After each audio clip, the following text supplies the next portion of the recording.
I'll be back. I'll be back. I'll be back. I'll be back. I'll be back. I'll be back. I'll be back. I'll be right back. She'll be back. Nice to be back. I might be back. I'm back. I'm back. I'm back.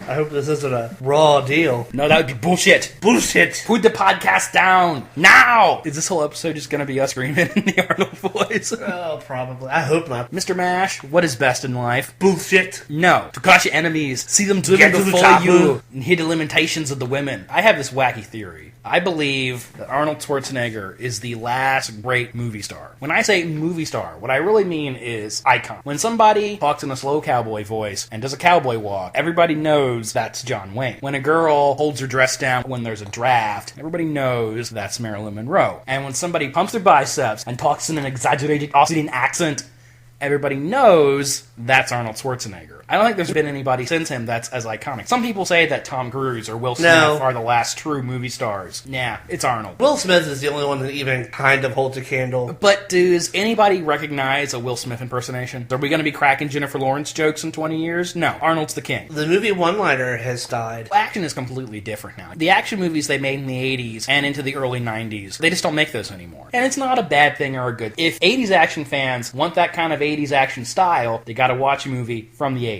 Go figure. I want to clarify today, we are not going to be talking about some of his biggest films and series. Those are going to be reserved for their own episodes later this summer. That means Terminator, Predator. Okay, go ahead and spoil it, but yeah. But today we're going to focus on some of his notable other films, what I really think of as the Arnold movies, where Arnold is the star. Oeuvre of Arnold. The oeuvre of Arnold. Before we move on, there's a website I'm a huge fan of called alloutabubblegum.com. It's a website devoted just to 80s action. And certain stars get a checklist. They get a list of things that they usually do in every movie. And of course, Arnold has a list. It's called The Signs of Schwarzenegger, which will be the name of this episode. The Signs of Schwarzenegger are: performs a ridiculous feat of strength, says, "I'll be back," shows off his buffness, an unnecessarily violent opponent dispatch, and wields a big gun or sword with one arm. Those are the 5 signs of Schwarzenegger. And as we go through these reviews today, we'll be checking these off. Let's get to the chopper, as it were. That is appropriate considering the movie we're getting ready to talk about. There is quite a bit of chopping in this one. From laps with your 4 wins. Conan, what is best in life? To crush your enemies, see them driven before you, and to hear the lamentation of their women.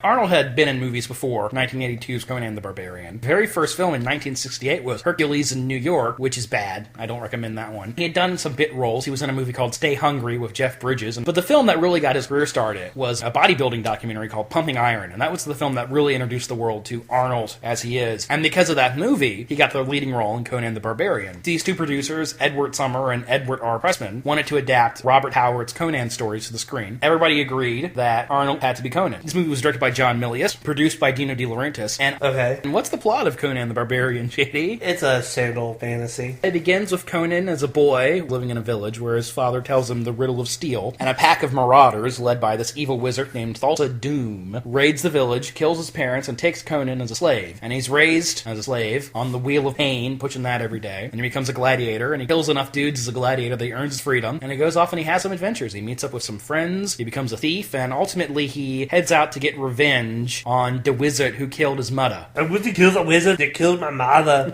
Arnold doesn't talk a lot in this movie. He doesn't actually have any dialogue until the 20-minute mark. Somebody asks him, Conan, what is best in life? And he says, to crush your enemies, to see them driven before you, and hear the lamentations of the women. Conan does not speak. He's a man of action, not of words. When making the movie, John Milius wanted to make a Wagner-esque epic, and he really had opera in mind. Why there are these long sequences where there's no dialogue. And instead, the film is powered by the music, this incredible score by Basil Palladores. If you ever want to get pumped, man, just turn on the opening theme from Conan the Barbarian. It's made by a guy with the name of Basil. Basil Palladores. Does that sound like a badass wizard or some shit? It does. And I always think of the sequence where Arnold finds his sword and the tomb, and it's a totally silent sequence. You remember what the riddle of steel is, JD? I think it's at the beginning of the film, Conan's father tells him, the flesh is weak. You can never trust men, but you can trust steel. You can trust your sword. Your sword will never let you down. Later in the film, when Conan confronts Thulsa Doom tells him that the steel is weak, the flesh is strong, and he commands one of his followers to leap to their death. At the end of the film, Conan has an epiphany, and he realizes that they're both wrong. It's not the steel or the flesh that are strong, it's the will. This movie's kind of deep, man. Uh-huh. What do you think of Arnold in this film? I remember him being pretty good in this. He has an immediate command of the screen, I think. And he's very energetic. The guy has a screen presence, unlike anybody else. We cut from Conan as a little boy on the Wheel of Pain to Conan as a man, and he lifts up his head and he has this intense stare on his face. There is a little bit of the humor that would become his trademark. Do you remember the scene where Conan punches out a camel?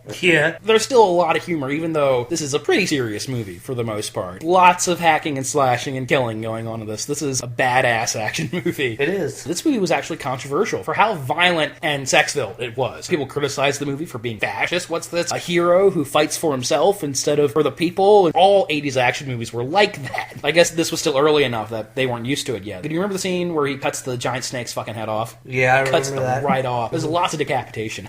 Well, the heads will roll. They interrupt an orgy. That's one of the best scenes in the movie, where him and his compatriots put on the black body paint and sneak into the orgy room. There's even a bowl of people soup in the middle of the orgy auditorium that he overturns. A bowl of people soup? There are human parts in the soup. Nice. What's really the climax of the movie, where Arnold and his partner have filled the stone circle full of booby traps. And before the bad guys come down and start getting killed, he prays to Crom and he says, if you cannot grant me vengeance, then to hell with you. What do you think of James Earl Jones as Thulsa Doom, as the villain of the film? Effective. Though seeming a little out of place as the character that Jones would play. This was post-Star Wars. He played a lot of fantasy villains in the immediate aftermath of Star Wars. First off, he wears that delirious wig, and he has these blue contact lenses. It makes his gaze very intense. John Milius cast the movie with non-professional actors, like Gary Lopez, who plays Sabotage, Conan's best bro, was a surfer. Sandal Bergman, who plays Valeria, Conan's one true love, was a dancer. Do you remember Sandal Bergman in this? Yeah. Oh, yeah. I remember her alright. She's gorgeous, first off. Both Lopez and Bergman give good performances in this, truthfully. They're really well matched. Was the Asian wizard dude? Oh, Mako. Yes, Mako is definitely. He narrates most of the film. I love the first Conan the Barbarian. Some people say this is a juvenile power fantasy because it's so full of sex and nudity and violence. And yeah, I don't know, man. Is there anything wrong with a juvenile power fantasy? No. And you remember the poster for this movie? Conan with his sword held high, and there's Valeria crouching by his side. It looked bitchin' painted on the side of my van, I'm telling you. Yeah, actually I do remember. I fucking love this movie. Signs of Schwarzenegger. 4 out of 5 for Conan the Barbarian. Performs a ridiculous feat of strength, shows off buffness, unnecessarily violent opponent dispatch, and wields a big sword with one arm. I suppose nothing hurts you. Only pain.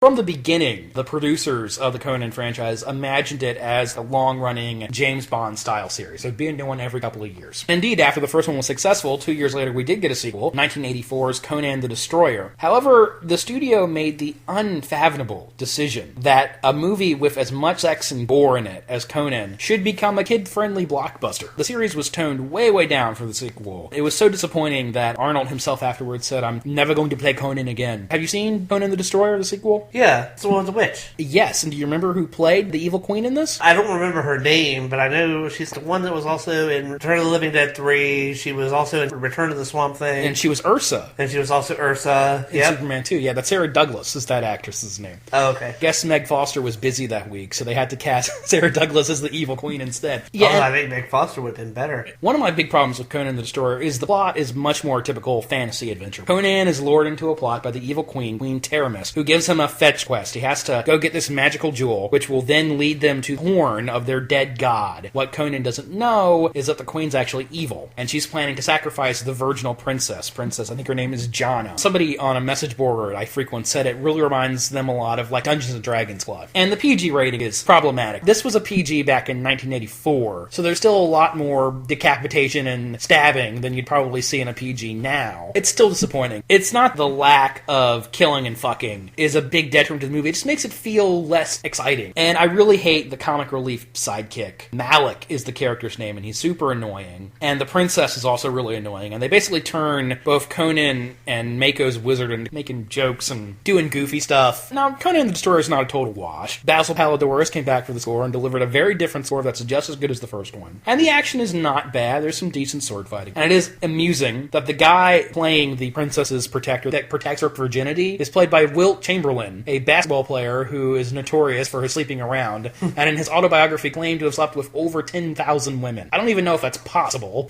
I mean, I guess if you're famous, it is. Arnold is actually a little better in this one. He's a little more self-assured. His accent's a little clearer. Conan the Destroyer is pretty lame, I think. Do you want to read the signs of Schwarzenegger's for this one? Oh, God. Okay. Alright, it's a 4 out of 5. He does perform a ridiculous feat of strength. He does not say, "I'll be back." He does, however, show off his buffness. Unnecessarily violent opponent dispatch, he accomplishes that. And he also wields a big gun or sword with one arm. If you yield only to a conqueror, then prepare to be conquered, little Sonja. There is sort of a third Conan movie. Kind of. Yeah, because he's like KOTOR. Yeah, in 1985, they decided to make a movie out of Red Sonja, a supporting character in the Conan comics from the 70s that Marvel made. Red-headed, badass chick who famously wears a chainmail bikini, which is obviously impractical as armor.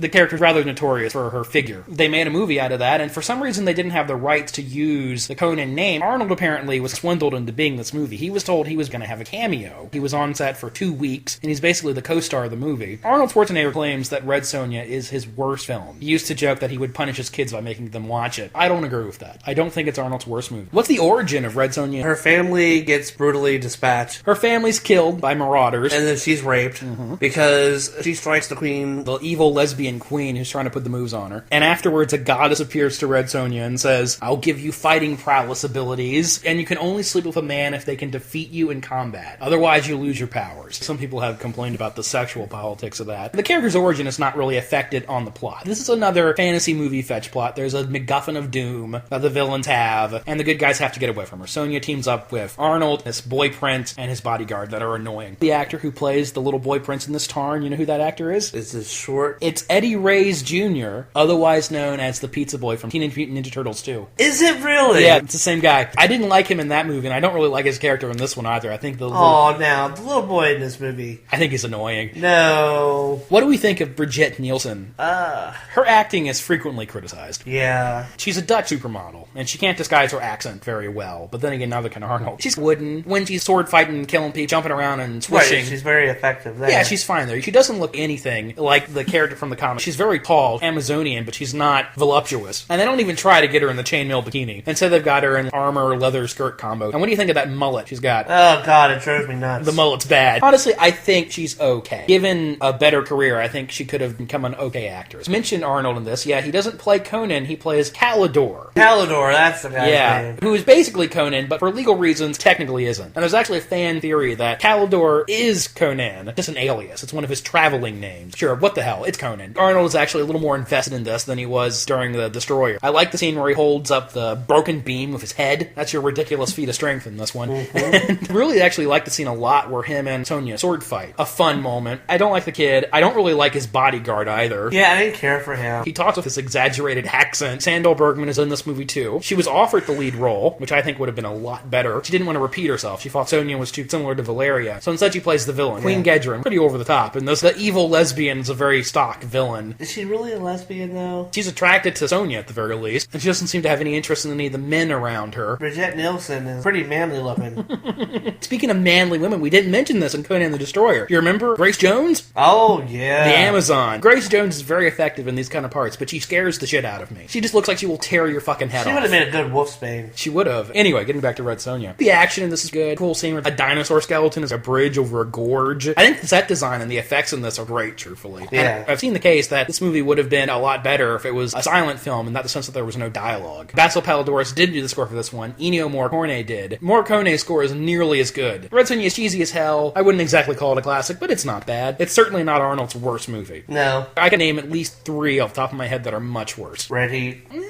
6 Day is his all-time worst film. I hate The Sixth Day. We're not talking about that one today. The Signs of Schwarzenegger for Red Sonja. We got a 3 out of 5. Performs ridiculous feat of strength, unnecessarily violent opponent dispatch, and then wields a big sword. Okay. You could maybe make the case that he shows off his buffness, but I don't know. He doesn't take his shirt off. It doesn't count. And if you want your kid back, then you gotta cooperate. Right? Wrong. You're a funny guy, Sully. I like you.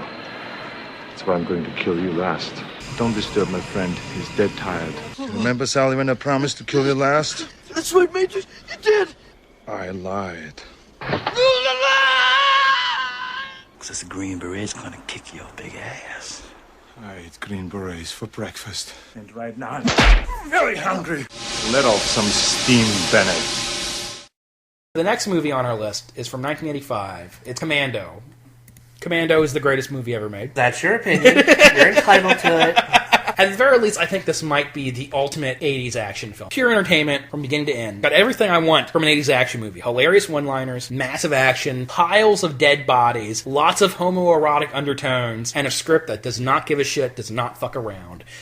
What's the plot of Commando? It barely has a plot. I was going to say, does it even have a plot? Arnold plays John Matrix. This is one of the few films that acknowledges that he is an American. They say he was a German soldier. Is a former commando. Led a team of black op badasses, but he's retired now. And he lives in the mountains with his daughter, Jenny. Oh, right, the daughter gets kidnapped. Yes, these bad guys show up, they kidnap his daughter, and this deposed South American dictator says, if you do not fight for us, we will kill your daughter. And what does Arnold say? He says, fuck you. He chooses a third option. He's gonna kill the hell out of everyone in his way until he gets his daughter back. The story is pretty simple, and this movie is hilarious. Some of the humor is unintentional, but I think most of the humor is intentional. Talk about John Matrix. He's introduced carrying a fucking tree. Not a log, a tree. When he's with his daughter, he's John Matrix, single father. He wears pastel clothes, eats ice cream with Jenny, who's played by a young Alyssa Milano, by the way, and she wipes ice cream on his nose. And my favorite moment is when they're feeding the deer. They feed a little baby deer together. The beginning of the movie is, look, he's just like you and me, even though he's Arnold fucking Schwarzenegger. And then the rest of the film is murdering people. He never stops killing people. He is an unstoppable killing machine in this. The reason this movie is supposed to be funny, the unforgettable one-liners in this. Nobody writes lines of dialogue like, don't bother my friend, he's dead tired, and expects it to be taken seriously. Obviously, it's meant to be humorous. I always think of the moment when he says, remember when I told you I'd kill you last, Sully? That's right, Matrix, you did. I lied. Drops him off the cliff. In most action movies, when somebody's loved one is kidnapped, the plot would be he works from the inside out, pretends to go along with the villains, and he's undermining them the whole time. But Commando doesn't give a shit. No extortion plot can contain Arnold Schwarzenegger. My favorite moment is when he's in the mall, and Sully is in the phone booth, and he tears the phone booth out of the ground and throws it over his shoulder. Wow. Or when they go to the weapons depot, he teams up with Ray Don Chung, this flight attendant that he basically kidnaps, and they go to and there's what is her name? The actress's name is Ray Don Chung. Okay. No, it's tempting to say Ray Dong Chung, but that's not her name. But do you remember the scene where they go to the back of the hardware store and they open a secret door and it's just covered with guns and missile launchers and shit?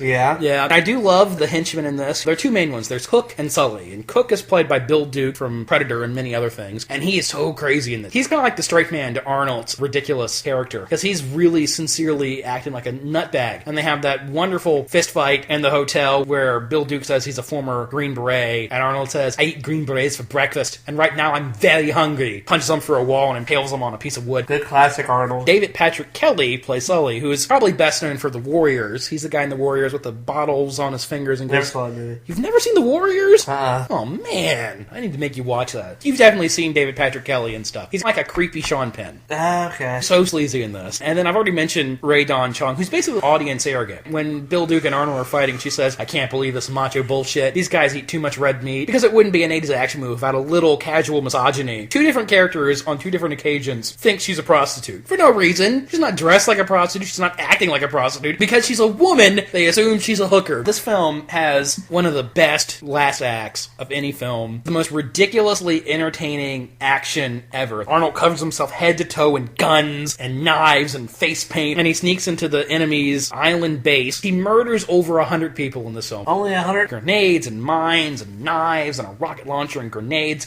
and at least 5 different types of guns. Do you remember the sequence where they chase him into the woodshed and he starts picking up a machete and axes and yes, I remember that. Cuts off the guy's hand and hits one dude in the crotch with an axe. Did he use like a rocket launcher at one time? Oh yeah, he has that great boxy rocket launcher. He blows up a bunch of things with that. Arnold starts losing clothes. At one point he just takes off all his armor and he's just completely shirtless. He's holding a giant machine gun with one arm. Nobody's shooting him at all. Like, all these people have guns and they can't hit him. Mowing down hundreds of guys. It is absolutely amazing. Best vicarious power fantasy you could ask for. Now, I haven't mentioned Bennett yet, who is played by Vernon Wells. What does Bennett look like? He looks like Kano from Mortal Kombat. He's got a Freddie Mercury mustache. Yeah. He wears a chainmail vest, and he's got a belt around the vest. Tiny little dude with a knife fighting Arnold Schwarzenegger. It's the most ridiculously mismatched fight scene in movie history. And the film has to really work very hard to sell this is a serious threat. Matrix gets shot, so he's a little disabled, but it's completely absurd. Vernon Wells' performance is out of control. Coated with sweat the whole time, and he's, I don't need the girl. I don't need no girl. You know, he's a nutbag. And then it ends with the best one-liner ever. Movie magic in the making. You know, another thing about Commando, it's gay as hell. The only way this movie could be gayer is if the men actually had sex with each other. I don't think you were going to say Sylvester Stallone starred in it.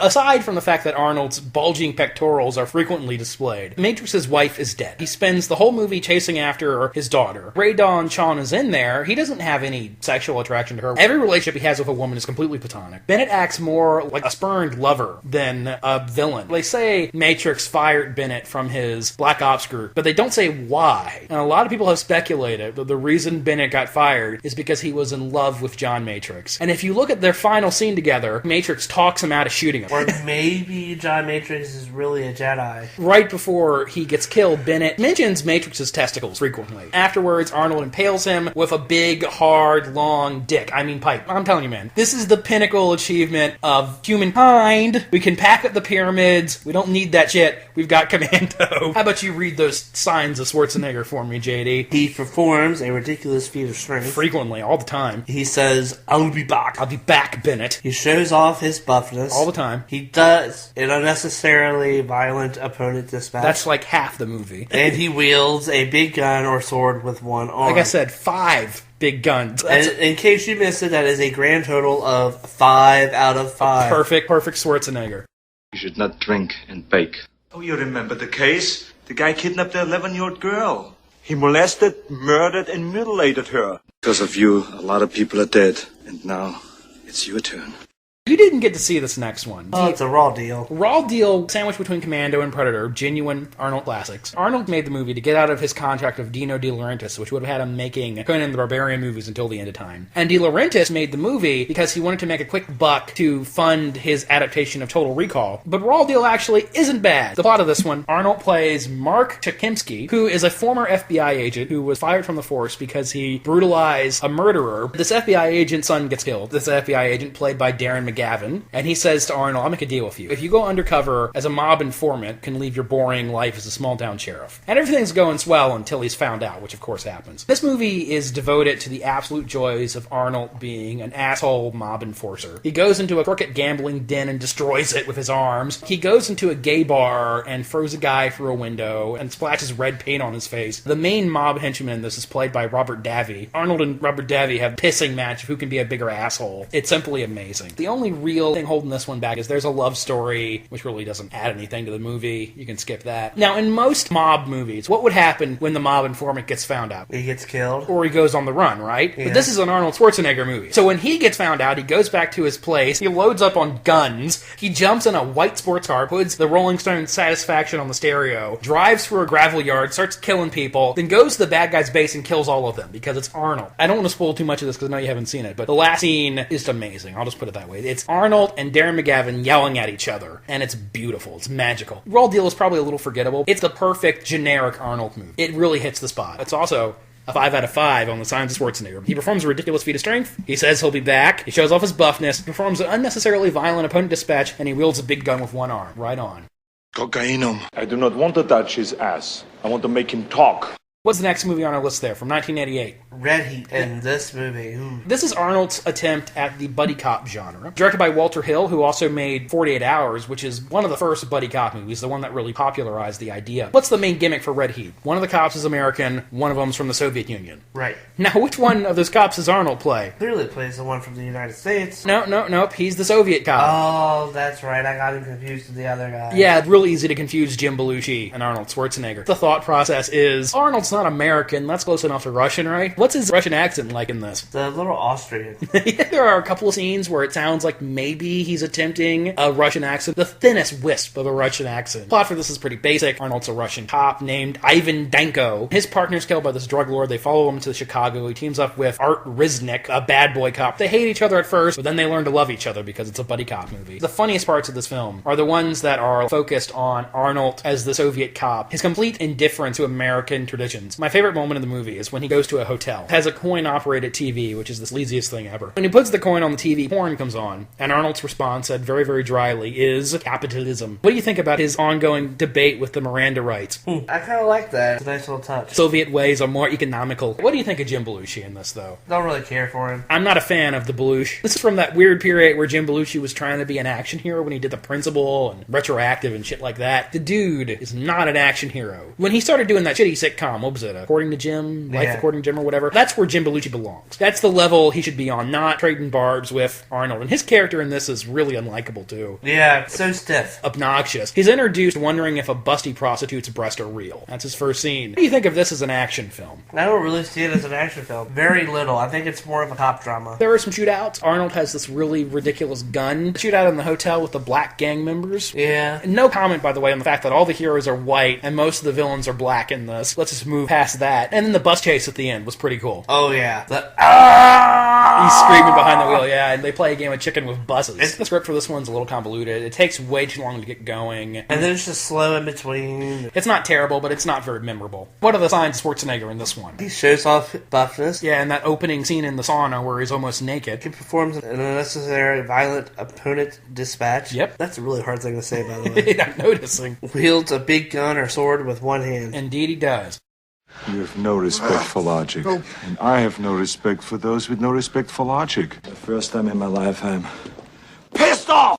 Red Heat was overshadowed by Arnold's other movie from 1988, which was Twins. This was his first attempt at a straight-up comedy. Arnold's always been funny. That he would want to do a full-blown comedy at some point makes a lot of sense. These days, it's become standard. Every big action hero has to do one crappy comedy. That's because Arnold did it first. And this movie, by the way, was directed by Ivan Reitman of Ghostbusters fame. The main joke of this movie was on the poster. Schwarzenegger, DeVito, Twins. What's the plot to Twins, JD? Might as well call them test tube babies. They're artificially created humans, so to speak. There was an experiment to create the perfect human, and they pulled semen from 6 different men, captains of industry and geniuses and stuff. The result of that experiment were 2 babies. The first of which is Arnold Schwarzenegger, who is supposed to be the perfect human being. He's buff and brilliant. And the second of which, the crap, the side effect, was Danny DeVito. And Arnold plays Julius, and he was raised on an island, and he's curious about his brother, so he goes to the world and finds Vincent. First, DeVito is, who is this guy? But eventually they do start to care for each other. Now, was this the first time you'd seen Twins? Yes. What's your general impression of this movie? It did some funny stuff. It's definitely amusing. It plays the main visual joke to its full potential. What really makes this movie work, it's kind of sweet. These 2 guys do have a brotherly bond. When DeVito finds out that he's the side effect, gets a little misty-eyed and Arnold gives him a hug in it. I think this contains, now you're gonna laugh, but this contains one of Arnold's best performances. Because he's playing a dork. When he's on the airplane and he's singing at an inappropriate volume to the music, when Danny DeVito asks him, well, do you like women? And he says, mystical, magical, and DeVito says, oh, you're a virgin. It's personal. I think Twins is pretty funny, though, and it's so 80s. This movie could not be more 1980s if everybody was covered in neon. You know? Yeah, but even the main antagonist in the film. There's this weird crime plot. This hitman's after him because there's an experimental engine in the trunk of the car. It's not really important. That was the thing they did in all the 80s comedies. There was always this inappropriately serious plot. What do you think of the love interest in this? Kelly Preston. She's not bad looking. The scene where she's in that nightgown. Whoa. Ooh. And the moment where her and Julius consummate their relationship is actually sweet and funny, but yeah, it's goofy as hell. But I think this movie is entertaining. Light, funny tone to it. For years now, Arnold has been trying to get a sequel to this made called Triplets, where the third brother would be Eddie Murphy. I don't think that film will ever get made. I think it's way past the expiration date, but who knows. Do you want to read the lines of Schwarzenegger on this one? 3 out of 5. He performs a ridiculous feat of strength where he lifts up the car. Yes. He says, I'll be back, and it shows his buffness where he flexes his arm and the shirt rips. Walks inside of a movie theater, and there's a Rambo poster, and he looks at Rambo's biceps, and then he looks at his and he shakes his head. Get your ass to Mars. See you at the party, Richter. Consider that a divorce. In 1990, we have Total Recall. Maybe my second favorite Arnold movie. This ranks very highly for me. Total Recall is adapted from a short story by Philip K. Dick called... Dick? That's his name. Philip K. Dick also wrote the story that would become Blade Runner and Minority Report. Originally, this movie was going to be directed by David Cronenberg, and he worked on the film for like a year. He walked away, and Arnold was real impressed with RoboCop because he clearly is a man with good taste. And he said, I want to work with the man who made this movie. Paul Verhoeven, this insane Dutch filmmaker, came in and made Total Recall. Total Recall has a great fucking pedigree for a science fiction film. Directed by the guy who directed RoboCop. Starring the star of the Terminator. Written by the guys who wrote Alien. Special effects by Rob Bottin, the guy who did The Thing. What do you need, a roadmap? I've got that opening sequence when he's dreaming. And his eyes pop out of his head. Yeah, this one was surprisingly cerebral. Arnold plays Douglas Wade, construction worker, in the future. Right. And he's having dreams of Mars. In the future, we've colonized Mars. Isn't he like a secret agent or something? We're going to get to that. There's this place called Recall that will implant memories into your brain. You don't have to go on a vacation. We can just put the memories in your brain. We can sell you the secret agent package. You'll get the girl, kill the bad guy, save the world. And when they go to implant the memory chip, Arnold starts freaking out and says, "You've blown my cover!" He says he is a real secret agent, and people are after him, trying to kill him, and he has to get his ass to Mars. But there's a question of if he really is a secret agent, or if the memory implant went wrong. At one point, a man appears to him and says, the memory implant has gone bonkers. You're going to die and have a seizure if we don't get you out of this. This is something Paul Verhoeven's really, really good at. RoboCop, on the surface, appeared to be just a dumb action movie, when it was actually this brilliant satire of American culture. This movie, it appears to be just a dumb Arnold shoot-'em-up, but it actually has this question of what we're witnessing real, and that brings up issues of identity and memory and reality. But something Paul Verhoeven also does in all this movie is ridiculous, intense violence. And this movie is insanely gory. When people get shot, they just don't fall down dead. Giant explosion of blood. I felt as though he actually was a secret agent. They keep talking about how he was a secret agent. The film is ambiguous. It does not say straight out whether it's real or a fantasy. But I'm of the opinion that it's a fantasy. There's a very simple reason why. Before Quaid gets the memory implant, one of the lab techs says, "Blue skies on Mars." That's a new ending. And how does the movie end? With blue skies on Mars. And before Quaid gets the memory implant, he's in every scene, following the movie from his perspective. And after the implant goes in, suddenly we're following other characters. Starts acting like a movie. So I'm of the opinion that it is a fantasy on his behalf. It's up for interpretation. It's ambiguous, ultimately. The first fight scene where the spies corner him in the alleyway and he's cracking people's necks with his knees and blowing them away, and there's blood splattered all over the wall. And you remember the x-rays at the airport in this? Yes. Yeah, that's a cool scene. You remember the Johnny cabs, the robot cabs? Yes, I do remember with the little robot pilots who talk, voiced by Robert Picardo. I love that stuff. There's some fucked up mutants in this movie. The stomach psychic guy. Yeah, Quado. Quado, yeah. Ugh, really cool. I like him. Just an interesting design that I never would have thought of. Funny story about this movie. Okay, I don't remember this. This is according to my parents. When I was 18 months old, my dad was watching this movie with me in the room, which is not an appropriate thing to be watching with a 2-year-old. When Quado gets shot, I apparently went nuts and started screaming and crying about how they killed the baby. Don't show Total Recall to your 2-year-old. It's not appropriate for a 2-year-old to think that men have little babies in their stomachs that are psychics either. The creature effects in this are great. Rob Bottin knows what he's doing when he's mutating body parts. The hooker with the 3 boobs, maybe the most famous thing from this film. Yeah. I think Arnold is making fun of himself a little bit in this one. The one-liners are so obvious and cheesy. When he impales the guy with the drill, what does he say? He says, "Screw you!" Yeah, screw you! Or the best one-liner, his wife turns out to be an evil secret agent, and he shoots her in the head and he says, "Consider that a divorce." Yeah, that's a good one. Or when Michael Ironsides gets his arms chopped off in the elevator, "See you at the party, Richter." Considering the type of movie they're telling here, where Quaid is supposed to be a normal guy who then becomes this unstoppable secret agent, I think Arnold's kind of making fun of himself here. I think the movie is more subversive than people give it credit for. Ronnie Cox is the bad guy. Michael Ironside is his henchman. Sharon Stone as the ex-wife or the... Sharon Stone's a really good... Yeah, she's great in this. This is probably her best performance. I'm not really a fan, but she's good in this. Total Recall's a classic. I love this movie. It's almost as good as RoboCop. And it's a 5 out of 5, isn't it? 4 out of 4. Oh, 4 out of 5. Does perform a ridiculous feat of strength. Shows off his buffness. There are many unnecessarily violent opponent dispatches. He does wield a big gun with one. I'm the party pooper. You mean you eat other people's lunches? Stop it! We're going to play a wonderful game called Who is My Daddy and What Does He Do? It might be a tumor. It's not a tumor. It's not a tumor at all. So hey, Kindergarten Cop. This was him reteaming with Ivan Reitman. This is really the movie where they said, hey, wouldn't it be funny if we got Arnold together with a bunch of 2-year-olds? That's up for debate. Now, Why you eat other people's lunches? I think it's a tumor. It's not a tumor! It's not! The plot of Kindergarten Cop. He plays Detective John Kimball in this, who's after this drug dealer named Poland Crisp. This bad guy has an ex-wife and a kid who are living under assumed identity in Astoria, Oregon. The idea is that Arnold will go there with his female partner, and she'll go undercover as a kindergarten teacher to get close to the kid. But she gets sick, so Arnold decides that he has to go in and be the kindergarten teacher. What's the joke of the movie? This guy's super badass, shows up in a drug den with a shotgun and says, I'm the potty pooper, blows up a couch, but he can't handle a room full of kids. That's the joke. Ha ha ha. Is this movie funny? From what I remember, it was kind of entertaining. At the very beginning, when he first goes in and is overwhelmed by the children and starts screaming at him, he screams, shut up! That stuff is amazing. My problem with Kindergarten Cop is it doesn't stay on that level of goofy. It actually tries to get sincere. The big, gushy, squeezy, sappy center and twins worked pretty well. And this one gets a little too schmaltzy. At the time this movie was made, Arnold Schwarzenegger was the spokesman for the National Fitness League, and he insisted that fitness be part of the script. So he gets out his police whistle, and he starts ordering the kids around. There needs to be a sixth sign of Schwarzenegger. What's that? Yelling incoherently. Yelling, and that's what it sounds like. Yeah, it does. And he does that in almost every movie. He kind of embarrasses himself in this one. When he's singing Old MacDonald Had a Farm, and he's reading... Old MacDonald Had a Farm. And he's reading Winnie the Pooh.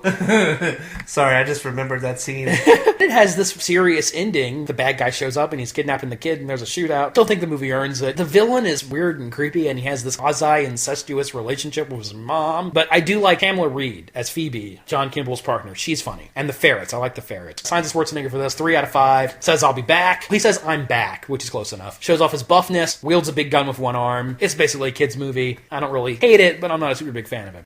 You killed my father. Big mistake. Hi, is that guy?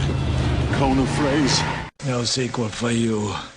Not long afterwards, Arnold would do another comedy, 1993's Last Action Hero. This is notorious as the first real bomb in his career. This movie was going to be the big hit of the summer, but it ended up opening a week after this little movie with some dinosaurs in it, Jurassic Park. You might have heard of it. Yeah, I've heard of that movie. I wonder if it's any good. Sometimes I think it's unfairly maligned. Well, we'll talk about it. You remember the plot for Last Action Hero? I know it's been a while since you've seen it. The little boy, he lives at home in New York with his single mother, and a guy breaks in and all kinds of shit. He lives in a shitty neighborhood. His only refuge from his life is this movie theater. It's on its last leg, this theater. He ends up getting this magic ticket. The theater usher gives him this magic ticket that was given to him by Houdini. And what's his favorite series of films? Jack Slater. Jack Slater, starring Arnold Schwarzenegger. He is sucked into the world of Jack Slater 4. With this magic ticket, real people can go into the movie, and fictional characters can come out, and that's when the trouble starts. Arnold goes meta in this one. There's a movie within a movie, the fourth wall is abused. My problem with the film is I don't think it uses that device of fictional characters becoming aware of their own fictionness to its full potential. When Jack finds out that he's just a movie character, he gets pissed for like a minute and then gets over it. Well, this might be skipping around a little bit, but you know what my favorite scene in the movie is? What's your favorite scene in this? The scene where Glass Eye, whatever his real name is. Benedict. I call him Glass Eye. Yeah, the bad guy. Cool gimmick for the bad guy. Glass eyes that he change out all the time. Yeah. He gets into real New York, and he shoots somebody. Shoots a guy on the street. And he goes, hello! I have killed a man! I have just shot a man! And then you hear somebody yell from the window, shut up! And that is one of the best scenes in the film. I agree with you. When they're inside the movie world, it's a parody of action films. Mm-hmm. Some of the stuff they do is funnier than others. The kid enters the movie in the middle of a chase scene. Jack's favorite second cousin is killed. Yes. Which I think is a jab at the Death Wish franchise. Ridiculous chase scene, a guy gets thrown into an ice cream truck, and then for no reason, the ice cream truck explodes. An errant ice cream cone impales a guy in the back of the head. Arnold says, we iced that guy, to coin a phrase. He drives up the walls of a canal. The fart joke when the dead mob boss is filled full of nerve gas. Yes. And he will explode. They drop him in the La Brea tar pits. Sometimes the movie is too in on its own joke. It's a little too self-aware. Now, like the cartoon cat. Okay. I hate the cartoon cat. Whiskers. voiced by Danny DeVito. When the kid says, I can prove this is a movie, there's a cartoon cat over there, the police chief says, yeah, and he's one of my best officers. Some funny stuff in this. I mentioned how he does this ridiculous jump out of the canal. Immediately the bad guys try the same thing, and when they do it, their car explodes and they die. How about when he goes back to his house to change, and he opens up the closet? And it's full of the exact same outfits and guns on a rack. Yeah, that's funny. There's a really prominently placed Coca-Cola truck, which I think is making fun of product placement, or might just be genuine product placement, I don't know. There's an idea that's funny. All the women in the movie world are statuesque, long legs, big asses, big tits. The kid points out that's another way you can tell it's a movie. All the women are beautiful, and Arnold's response, or Jack Slater's response, is it's LA. That's a funny idea, but the movie takes it too far and has them wearing these ridiculous outfits. Leather bondage gear. Or in the background of the police station, these increasingly more unlikely buddy cops are being paired up. You get paired up with the fat guy. Oh, you get paired up with the rabbi. Ghost of Humphrey Bogart. You get paired up with this guy. Could be funny. The movie hammers it too hard. You know? Because they do it all in one scene, don't they? Yeah. If they would have split it up. Maybe just like have it in the background and the audience can't really make it out. If they pay attention, they could see it. One of the subtlest gags in this movie is the character of Jack Slater himself. When you're introduced to this character, he has cowboy boots on. He wears a belt with an American flag on it. The character is obviously meant to be a Clint Eastwood, Mel Gibson type. The joke is, he's played by Arnold Schwarzenegger, who is not an American. The Hamlet sequence is amazing. To be or not to be? Not to be. Hey, Claudius, you killed my father. Big mistake. Or the shootout in Kimball's home. The score is in tune with what he's doing. He gets shot, the score goes down. He picks up his gun, the score goes back up again. That stuff is really funny, and I just wish there was a little bit more. In the end, the movie characters leave the movie world and come to the real world. Jack Slater meets Arnold Schwarzenegger. I do like the scene where he's on the red carpet with Maria Shriver, and she tells him, don't promote the restaurant. They hate it when you do that. And inevitably, Planet Hollywood comes up in conversation. It says, we have great deals. We have so much movie memorabilia. MC Hammer, Jim Belushi, and Ian McKellen plays Death. We mentioned the bad guy who has this really cool gimmick where he has these different glass eyes for every scene. One of which is a bomb. Yeah. Which I wouldn't feel comfortable with having. A bomb in your skull. What do you think of Tom Noonan as the Ripper, the axe-wielding psychopath? I actually really liked him. Yeah, Tom Noonan is a genuinely spooky dude. One of the best jokes in the movie is F. Murray Abraham plays the dirty cop. And when the kid sees him, he says, don't trust him, he killed Mozart. I feel like this movie is nowhere near as funny as it should have been. And it gets kind of maudlin and serious in the last half hour. I really liked this movie. It's not bad. It had a lot more potential. But it did have a great line of action figures back in the day. Like the Hamlet when they fired the song. Yeah, which I still had those. I would buy like a NECA figure of Jack Slater. I just think he's cool looking. Whose turn is it to read the signs of Schwarzenegger? Oh god, it has a 5 out of 5. Performs ridiculous feat of strength. Says I'll be back. In fact, they make a big joke of it. Shows off his buffness. Unnecessarily violent dispatch. Wields a big gun with one arm. There you go. 5 out of 5. We forgot to talk about one of the big jokes in the movie, though. What's that? The Terminator joke. Oh yeah, when they go to the Blockbuster video. He wants to show Arnold Schwarzenegger that he's not making it up. But it's a movie. And they go and rent the Terminator, and who stars in it? Sylvester Stallone. Your luggage. You've just been erased.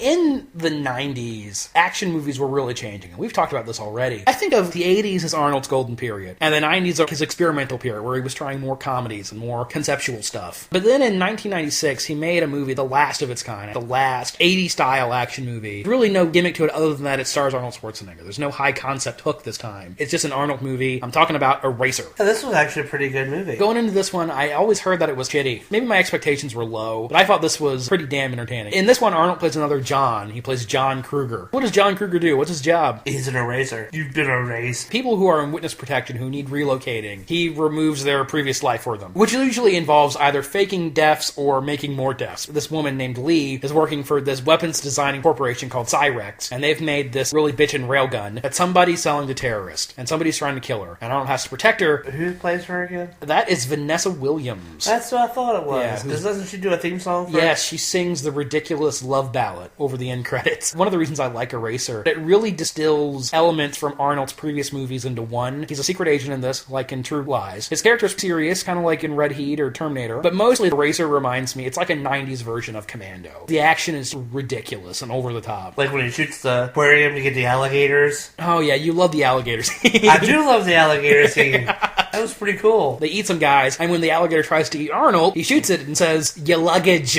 My favorite action scene is, well, there's two. There's the opening scene where Arnold's acting like a ninja. Mm-hmm. He sneaks into the guy's house, smashes a guy's head in a refrigerator door. But the best scene in the movie is the airplane scene. He opens up a door, tears a seat out, throws it into the engine, somehow avoids getting sucked into the engine himself, gets on a parachute, shoots the pilot of the airplane, gets tangled up in his own parachute and does a free fall, which he manages to resolve at the last minute when he lands on top of a car in a junkyard. And you remember what happens after that? These kids come up to him and he says, "Where am I?" And the little girl says, earth? That moment is amazing. And there's a lot of really good action in this. The wood cabin where he shotguns a guy out the window, and what's the weapon everybody's after? The railgun. This bitchin' railgun. One of my favorite movie guns now. An X-ray scope on it. And they say the bullets are faster than the speed of light. When they're fired, you see a ripple in the air, and even though these bullets are super fast, they can't hit Arnold. And the entire film is building towards the final act, where they're on a dock and they're fighting the bad guys, where Arnold explodes through the floorboards. He's two-handing these railguns, kicks open the door and starts blowing everything up. And when that scene happened, I literally cheered. The baddest dude in the world with the baddest gun in the world. James Caan is great as the villain. He's really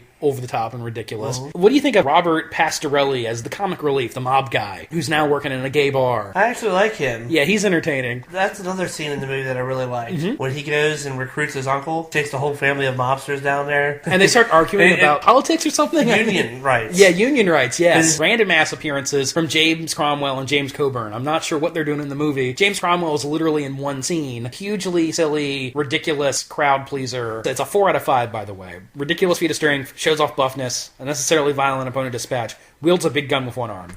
So you want collateral damage, huh? Who the fuck are you? I give you fucking collateral damage. As the 90s went on into the 2000s, Arnold was still making money, but his films were not as successful. And I think this next film is like the only real, true bomb of his career. And I'm talking about 2002's Collateral Damage. Do you remember this one? No. This is the one where he plays a firefighter whose family, wife and son, are killed in a terrorist attack. And he decides to take the fight to the bad guys. Now, the reason this was controversial is the movie was originally scheduled for October 2001. Oh. Obviously, real-world events interfered, and they pushed the movie back to February and basically buried it. Nobody saw this film. Collateral Damage isn't bad. Now, this is one of the most ridiculous Arnold names. His character in this is Gordon Brewster, kind of more of a thriller, and it deals with the weight of revenge. Arnold goes to South America after the terrorist, and he tries to blow up the guy's base. As the bomb's about to go off, this woman and kid are walking by. He has to do a dive to save them. Doesn't want to repeat the same thing that happened to him. Arnold says to the bad guy, "You're a terrorist," and he says, "In my country, I'm a hero." And it deals with some heavier themes than you'd expect. And honestly, I think Arnold's performance is not bad. He's consumed by grief from the loss of his wife and kid. There's not a lot of fighting. Arnold doesn't pick up a gun in this one at all. But he does get a pretty cool fight with the bad guys at the end with an axe. The Collateral Damage surprised me. I went in with low expectations. Give it a shot. It's not your typical Arnold movie. 3 out of 3 on the signs of Schwarzenegger. Shows off buffness, unnecessarily violent opponent dispatch, and performs a feat of strength. Doesn't say "I'll be back." Doesn't pick up a gun. How are you, Sheriff? Old. Who the hell are you? I'm the sheriff.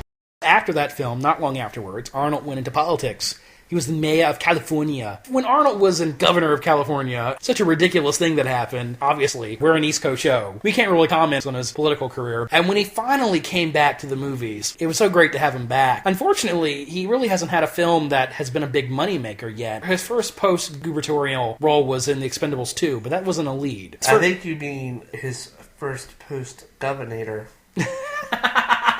Did you see The Last Stand from 2013? I did. I liked this one. Yeah, it's pretty good. They acknowledge Arnold's age, I think, is the best thing this one did. Arnold's not a spring chicken. He's pushing 70 at this point. He's lost some hair. He's put on a little weight. The dude's almost 70. Cut him some slack. This is an R-rated action movie, but it's very much in the 80s mold, where it's lighthearted and goofy. There's some one-liners. How do you feel, Sheriff? Old. Or you give immigrants like us a bad name. Also last year, there was Sabotage. Did you see Sabotage? No. Interesting note, this movie was directed by David Ayer, doing the Suicide Squad movie now. And he also did End of Watch and, what was that, Street Kings? These are the kind of movies he makes, these sort of gritty crime ensembles, drug enforcement agency officers, and they all have nicknames like Pyro or Grinder or Monster. Arnold's character is Breacher. They had this idea that they're going to take a little from this drug lord. They steal $20 million, and the next day they go get the money, and it's gone. A year later, people start getting killed. Members of the team are being picked off one by one. So it's a mashup between a cop movie and a murder mystery. Violence in this is intense. Lots of exploding heads. One guy is nailed to the ceiling and disemboweled. One of the most brutal car crashes I've ever seen in this one. A car crashes into a flatbed truck that has the door down. The driver's decapitated. Ugh. This movie is super bro-tastic. It's all about the bond between these guys. There's lots of colorful profanity. It's pretty hard to take. Arnold himself is actually really good in this. He's got these big bushy eyebrows in this one. He's really angry. He says fuck a lot. There's the subplot with the homicide detective, who's played by Olivia Williams, I think is the actress's name, and she's actually really good in this. And her and Arnold have great great chemistry. The murder mystery aspect is compelling. There's some pretty good action in this one. There's a great action sequence where Arnold is in the back of a pickup truck with a machine gun. A car chase, shootout combination. At the end of the movie realizes that the entire plot has been a red herring, and the film is actually about something entirely different than what it seems to be about. The movie becomes Arnold's Unforgiven. Sabotage is uneven recommendation from me. As a regular movie, it's just okay. As an Arnold movie, it's damn good. 2 out of 5 on the Signs of Schwarzenegger. Unnecessarily violent, Dispatch, wields a big gun with one arm. I don't think Arnold's going to be showing off his buffness anymore these days. That's a good overview of the career of Schwarzenegger. We didn't talk about True Lies because I didn't get to rewatch it. We skipped Junior intentionally because I really don't think that one's very good. What's your favorite Arnold movie outside of the Predator or Terminator franchise? That's a tough one. It's hard to choose. I mean, honestly, for the sheer fact that he has no problems with making fun of himself. Oh yeah, certainly not. I'm gonna go with Last Action Hero. Really? Hardcore, full-blown, Arnold to the 10. It goes for it. It's the full Schwarzenegger. It's obvious what my favorite is. It's Commando. Commando, absolutely. Pretty much all of his movies are entertaining, just because he's in it. If you have any Signs of Schwarzenegger you'd like to share, or we are still taking episodes request, if you have an episode idea, you may email us at bangersandmash88@yahoo.com. You may also comment on our Facebook page, which is www.facebook.com/thebangersandmashshow. Some great feedback recently. Thank you guys. As for us, well, we'll be back. I'll be back.